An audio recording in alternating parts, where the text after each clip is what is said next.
안녕하세요. 저는 40대 중반에 들어서고 있는 평범한 아줌마네요. 가을에 여러분들 즐겨 듣는 노래가 혹시 있으신가요? 저는 나훈아 팬이어서 나훈아의 친정엄마라는 노래를 참 좋아하는데요. 그 노래만 들으면 왜 이렇게 눈물이 나는지 모르겠어요. 여러분들도 혹시 그런 노래가 있으신가요? 있으시다면 함께 공유해보면 좋을 것 같다는 생각도 하네요. 이 아줌마가 즐겨 듣는 사연 프로그램에 저의 이야기가 문득 생각이 나 이렇게 한 글자 한 글자 타자로 치고 있네요. 워낙 컴퓨터도 못하고 말솜씨가 없어 답답하실 수도 있지만 그래도 열심히 한번 제 사연을 소개해 보도록 하겠습니다. 저는 어릴 때부터 아빠가 일찍 돌아가시고 엄마랑 저 오빠 이렇게 세 식구가 살았습니다. 요복했던 저희 집은 아빠가 돌아가시자마자 가세가 확 기울어서 엄마가 일을 하며 오빠와 저를 책임지셔야 했습니다. 저보다는 오빠가 장남이고 훨씬 더 공부를 잘했기에 저보고 가라는 오빠의 마음에 저는 한사코 거절하고 대학을 포기해 일찍부터 취업을 했습니다. 오빠는 다행히도 서울의 좋은 대학에 붙어 엄마와 저의 자랑이기도 했지요. 그렇게 오빠가 군대를 가고 저랑 엄마랑 둘이 살게 되면서 지금 생각해보면 이때가 가장 행복했었다는 생각이 들기도 합니다. 둘이 사니 제가 벌어오는 돈만으로 풍족하진 않지만 먹고 싶은 걸 먹을 수 있고 엄마와 주말에는 가끔씩 여행도 다니며 오빠는 결혼해야 되겠지만 저는 엄마랑 살아야겠다는 다짐을 하기도 하였습니다. 그러다 저는 사귀던 남자친구와 원치 않는 임신을 했네요. 그때만 해도 지금처럼 혼전 임신이 많이 없었기에 지우려고도 생각했지만 엄마는 그러는 거 아니라고 하면서 엄마가 도와줄 테니 꼭 낳으라고 용기를 주셨으며 시댁에서는 잘난 아들 앞길 막는다며 반대를 참 많이도 하셨지요. 저희 집에 찾아와서 아이를 지우라고 난리도 치고 그때마다 울면서 이렇게까지 결혼을 해야 하나 싶기도 했습니다. 하지만 뱃속의 우리 아이를 생각하며 그런 시댁이어도 아빠 없는 자식을 만들지 말자라는 생각으로 결혼을 했고 번갯불 콩 구워 먹듯이 결혼식을 올리고 시댁에서 얻어준 작은 신축 빌라에서 신혼살림을 시작했습니다. 남편은 저와 다르게 좋은 대학 나와 유학까지 결정되어 있었지만 아기가 생기는 바람에 대학교를 졸업하자마자 취업을 해야 하는 상황이었지만 시댁에서 남편이 공무원 시험을 꼭 봐야 한다면서 생활비를 줄 테니 남편 공부하는데 방해하지 말라고 하더군요. 저는 임신기간 내내 먹고 싶은 음식도 제대로 먹지 못하고 잠 한 번 푹 자지 못했습니다. 아침마다 전화 오는 시어머니에 남편 아침 챙겨줬니? 나는 물음에 대답해야 했기에 늘 새벽같이 나가는 남편의 밥을 챙기고 조금 쉬려고 하면 시댁으로 와서 집안일 좀 도우라고 하는 시어머니의 시집살이에 한시도 쉴 수가 없었습니다. 남들은 임신하며 몇십 킬로씩 살이 찐다는데 저는 너무 찌지 않아서 오히려 병원에서 이렇게 되면 출산하는데 힘들 수 있다고 많이 먹으라고 할 정도였으니까요. 임신 기간을 거치고 출산을 하던 날에도 제 옆에 있었던 건 저희 친정 엄마였습니다. 오랜만에 만난 엄마는 저의 모습을 보고 한참을 뒤돌아오셨어요. 너무 말라버린 제 모습이 안쓰러워 집에서 바리바리 미역국이랑 반찬을 싸와 출산하던 날 그 미역국을 먹으면서 울었던 생각이 나네요. 저는 조리원도 가지 못한 채 집에 와서 산후조리를 해야 했고 다행히도 친정엄마가 도와주셔 2주 동안은 참 행복했습니다. 본격적인 육아를 시작하면서 남편은 아이가 울면 밖으로 나가고 친구들과 만나 공부도 안 하고 술 마시고 늦게 들어온 날도 많았습니다. 그럴 때마다 잔소리를 하면 그럴 거면 아이를 왜 낳았느냐면서 저를 타박하기 일쑤였고 시댁도 마찬가지였습니다. 그렇게 아이가 조금 커 어린이집에 가면서 조금은 숨통이 트이기 시작했고 남편은 거의 4년을 넘게 공무원 시험 준비를 하며 떨어지는 바람에 선배 회사에 취직하기로 결정을 하였습니다. 그럴 때마다 남편은 늘 술 마시고 하는 레파토리가 있는데요. 저를 만나 자기 인생이 잘못됐다고 늘 한탄하는 거였어요. 자기는 탄탄대로로 갈 수 있는데 저와 아이가 생겨서 그렇게 되었다고요. 그런 말을 들을 때마다 지금은 아이가 아직 어려 잘 이해하지 못하겠지만 더 커서 이런 말을 들을 때 얼마나 마음이 아플까 싶어 밤에는 숨지게 운 적도 많았습니다. 남편은 회사에 다니기 시작하면서부터 외박이 잦았고 그런 날에는 아이와 저 둘이 집에 늘 있었습니다. 오랜만에 친정이라도 가려고 하면 시어머니는 어딜 친정을 가냐며 저를 못 가게 하곤 하셨습니다. 그렇게 철장 없는 감옥살이를 하던 어느 날 시댁에 저번에 두고 왔던 아이 물건이 생각나 시어머니께 전화를 드렸지만 받지 않기에 필요한 물건이라 빠르게 시댁으로 갔습니다. 띵동 누르고 기다리는데 시어머니가 나오더군요. 당황한 얼굴로 저를 보시더니 이 밤에 무슨 일이냐며 아이 데리고 왜 밤에 돌아다니냐며 타박을 하시더라고요. 저는 아이 물건을 두고 갔는데 필요해 왔다 말씀드리고 들어가려는데 지금 집에 손님들이 와 있다고 다음에 와서 가져가라고 하시더군요. 지금 필요한 거다. 그럼 그것만 가지고 가겠다 하니 갑자기 저에게 이런 말씀을 하시더군요. 지금 들어와봤자 좋을 게 없을 텐데 그럼 들어오던가 라고요. 그래서 그게 무슨 말인가 싶어서 신발을 벗고 들어가 아이 물건을 찾는데 손님 몇 명과 저희 엄마가 주방에서 설거지를 하고 계시는 거예요. 너무 놀라 엄마! 라고 부르니 엄마가 갑자기 너무 깜짝 놀라서 그릇까지 놓치셨더라고요. 왜 여기에 있어? 나한테 말도 없이 우리 시댁에 왜? 라고 물으니 엄마는 아무 말도 못하고 있고 시어머니는 저에게 코웃음을 치며 말하더군요. 아, 내가 저번에 너네 집에서 사돈 요리 먹어보니 너무 맛있더라고. 그래서 집에서 요새 쉬신다길래 우리 집에서 가끔씩 요리해주면 어떨까 싶어서 돈도 넉넉하게 드린다고 했고 뭐 서로 좋잖아? 나는 맛있는 음식 먹어서 좋고 사돈은 돈 벌어서 좋고 얘 원래 남의 집 살림보다 가족 살림이 낫잖니? 라고요. 엄마는 시댁에 한 달 전부터 와서 파출부를 하고 있었고 그런 사실은 저는 아무것도 모르고 있었습니다. 남편도 아냐고 물으니 당연히 안다고 내가 말없이 그랬겠냐고 하시더라고요. 돈도 다른 것보다 넉넉하게 주는데 뭐가 문제냐면서 오히려 시어른한테 대든다고 저에게 몰아붙이는 시어머니의 얼굴을 보는데 식탁 위에 있던 맥주잔을 들어 그대로 시어머니에게 뿌렸습니다. 아무리 내가 하찮더라도 그래도 사돈되는 분에게 자기 살림을 시키다니요. 그것도 남편이 알고 있다는 사실 자체가 저에게는 여기에 있을 이유가 없더군요. 그렇게 맥주를 뿌리니 시어머니는 소리치면서 제 뺨을 짝하니 때리며 얘가 어디서 근본 없는 게 들어와가지고 애기 생겼다고 파줬더니 어디서 너 배운 교육이니? 너네 엄마한테 그렇게 배웠니? 하기야 너나 네 엄마나 수준이 알만하다. 내가 돈을 안 줬니 뭐랬니? 그냥 니네 엄마 음식 잘하고 일 구한다길래 우리 집에서 일해보라고 한 것뿐이고 너한테도 말할까 했지만 우리 아들이 말하지 말래서 안 했다. 근데 어디서 지금 그딴 행동을 해? 미쳤어? 라고요. 지금 저랑 저희 엄마한테 이렇게 하신 거 나중에 두고두고 후회하실 거예요. 나는 말 한마디를 하고 저는 곧장 집으로 달려갔습니다. 제 짐을 몽땅 캐리어에 있는 대로 아이 짐과 제 짐을 꾸겨놓고 나가려는데 남편이 들어오더군요. 너 니네 집에서 우리 엄마 일하는 거 알았어? 나도 며칠 전에 알았어. 아는데 왜 안 말리고 나한테 말도 안 했어? 뭐하러 말해. 나도 장모님한테 하지 말라고 했는데 괜찮다고 사돈댁 도와주면 우리 딸이 이쁨 받고 좋지 않겠냐면서 그러시는데 내가 그럼 뭐라고 말해? 지금 그것 때문에 집 나가려고 짐을 싼 거야? 너도 참 너다. 입장 바꿔서 니네 엄마가 우리 집에서 식모하면 좋겠냐? 야, 말이 되는 소리를 해. 우리 엄마랑 니네 엄마랑 급이 다르잖아. 아니지. 우리 집이랑 니네 집이랑 급이 다르지. 니네 집에서 잘난 거 니네 오빠밖에 없지 않냐? 근데 그 오빠 지금 뭐하고 있어? 유학 가서 매달 돈이나 축내고 있지 뭐. 너 더 이상 나랑 우리 애기 찾지 마. 네가 말한 대로 네 앞에서 사라져 줄 테니 너랑 니네 엄마 얼마나 잘 사는지 두고 보자. 아이고, 그러면 내가 무서워서 제발 가지 말라고 하게? 제발 나는 네가 네 발로 나가기를 바랬어. 나가서 좋은 사람 만나 살아? 양육권, 친권 다 포기할 테니.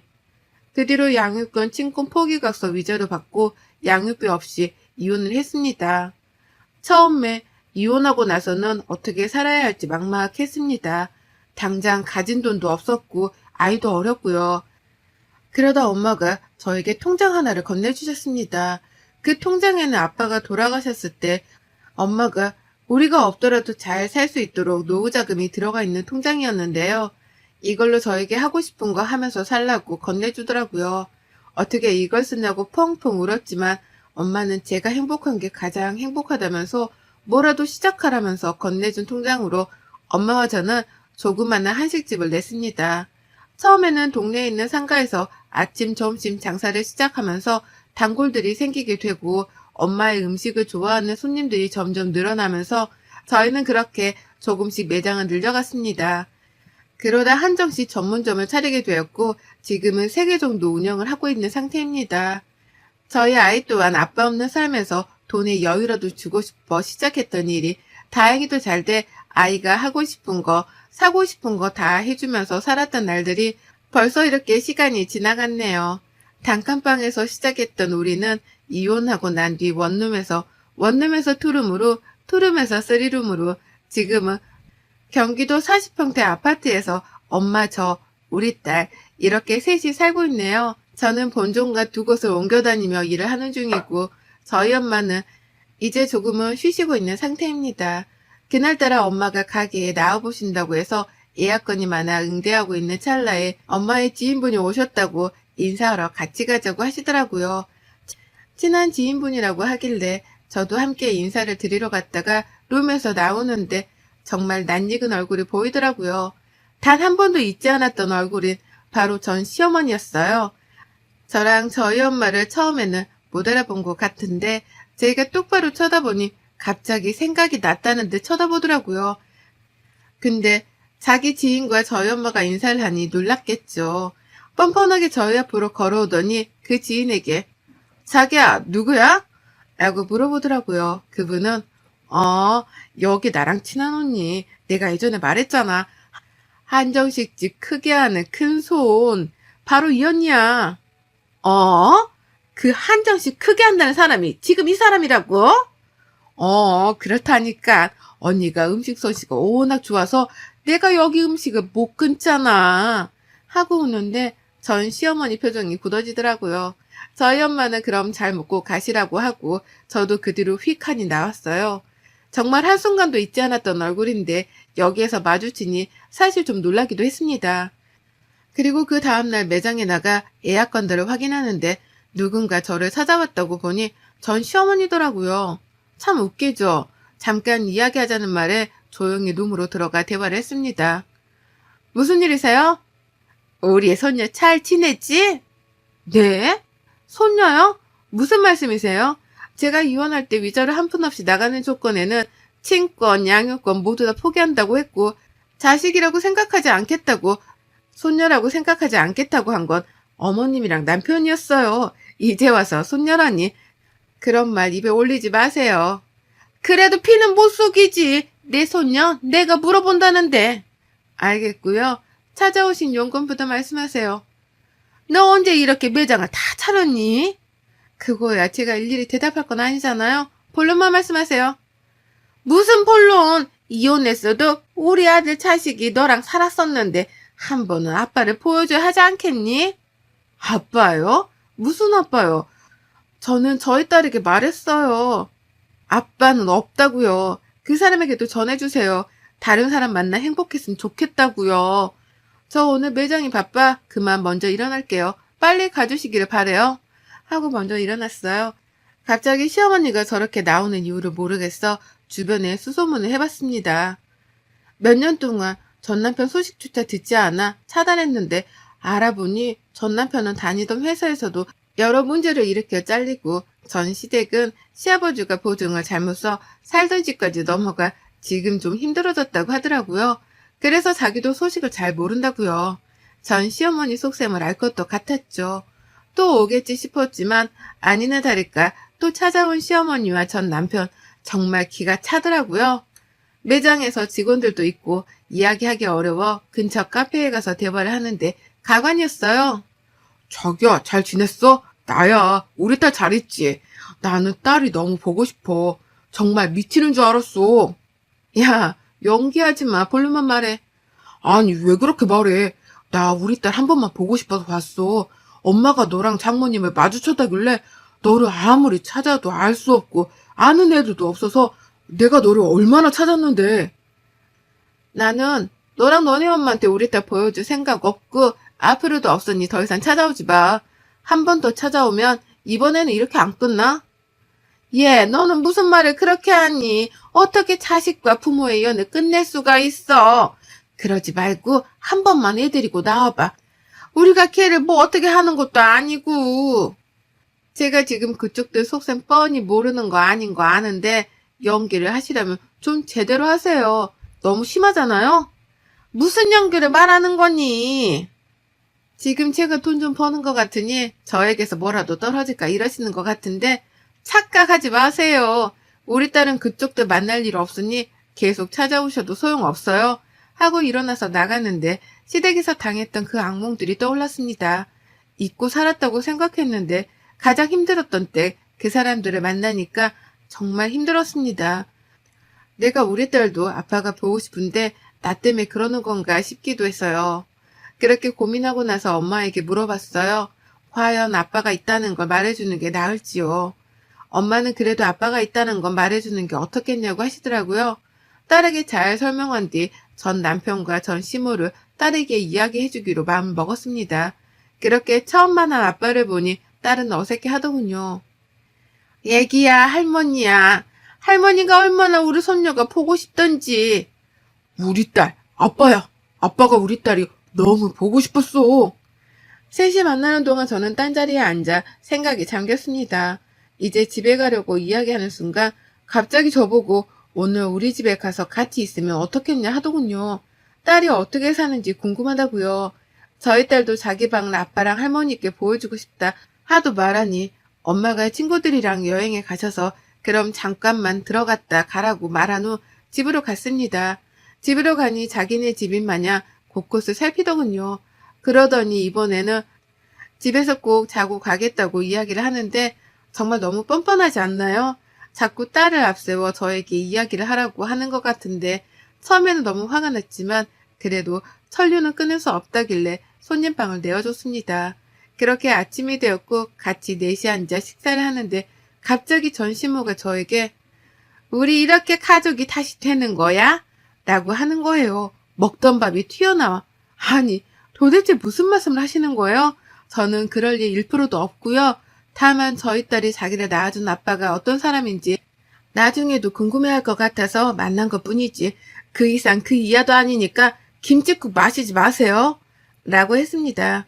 남편은 제발 자기야 우리 합치자. 내가 잘할게. 그때 내가 너무 어려서 미쳤었나 봐. 우리 딸을 보니 정말 나 다른 곳에 못 갈 것 같아. 내가 더 잘할게. 엄마도 정말 미안하다고 했어. 그래 야 내가 그때 정말 미안하구나. 사돈에게도 내가 정말 사과를 하고 우리 다시 여기서 잘 지내보자. 아가야 내 며느리가 되어주면 안 되겠니?